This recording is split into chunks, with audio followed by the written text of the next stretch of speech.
یو بله ویډیو هم په سوشل میډیا وایرل شوې ده. دغه ویډیو چې ویل کېږي دغه جینۍ زیبا ګل ده او زیبا ګل نن سبا داسې حرکات داسې کارونه شروع کړي دي چې هغه داسې بېهوده حرکات او خراب کارونه کوي چې هغې په ګاډي کې یو هلک سره ناروا کار کړی. ویډیو هم تر موږ را رسېدلې ده، ویډیو به هم در سره شریکوم، تاسو به په ټول تفصیل باندې خبروم. خو د هر څه نه وړاندې تاسو ته یو خواست کوم چې دا ویډیو ماشومان مه ګورئ او دویمه خبره دا چې زموږ چینل ضرور سبسکرایب کړئ. چې کله تاسو زموږ چینل سبسکرایب کړئ نو زموږ نوي معلومات، نوي ویډیوګانې او د حالاتو مطابق کوم نوي نیوز چې وي هغه تاسو ته ملاویږي. قدرمنو دوستانو، زیبا ګل چې یوه ډېره مشهوره ټیک ټاکره ده، د هغې په شان نورې ټیک ټاکرې هم شته دی چې په هغې کې شیرینه درانۍ هم ده، نورې هم ډېرې دي چې مشهورې دي. دوی چې چېرته هم چکرې وهي نو خلک دوی ته د سپانسرشپ دپاره پیسې هم ورکوي او د دوی خرچه هم اوچتوي. نو په همدې خاطر باندې دا یو کس سره په ګاډي کې ناسته ده، په ګاډي کې دوی دواړه روان دي او داسې ښکاري چې دغه جینۍ زیبا ګل ده او دوی څه ډېر ناروا حرکات کړي، یو بل نه چپه اخلي، یو بل ښکلوي. خیر دغه ویډیو چې موږ ته یو چا راولېږله نو تاسو به یې هم وګورئ، ځکه چې تاسو به دا فیصله ضرور کوئ چې آیا دا رښتیا زیبا ګل ده او که بل څوک دي.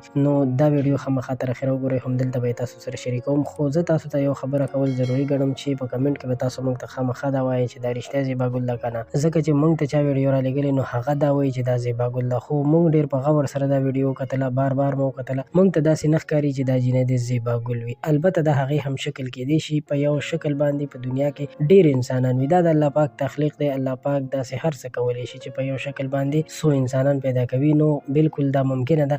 نو د دې ویډیو نه هم داسې ښکاري چې زیبا ګل داسې څه کار نه دی کړی، البته دا د هغې هم شکل کیدی شي. نو موږ به هم تاسو سره ویډیو شریکوو، خو د دې تصویر نه هم تاسو اندازه لګولی شئ، تاسو ویلی شئ چې دا په رښتیا زیبا ګل وي او که نه. تاسو موږ ته کمنټ وکړئ، خپل نمبر را سره شریک کړئ، تاسو ته به ویډیو درولیږو او د هغې نه پس هم موږ سره خپل نظر شریکولی شئ. یو ځل بیا مو ډېره مننه کوم چې تاسو زموږ ویډیو تر اخره وکتله. پښتو پوسټ چینل هم سبسکرایب کړئ.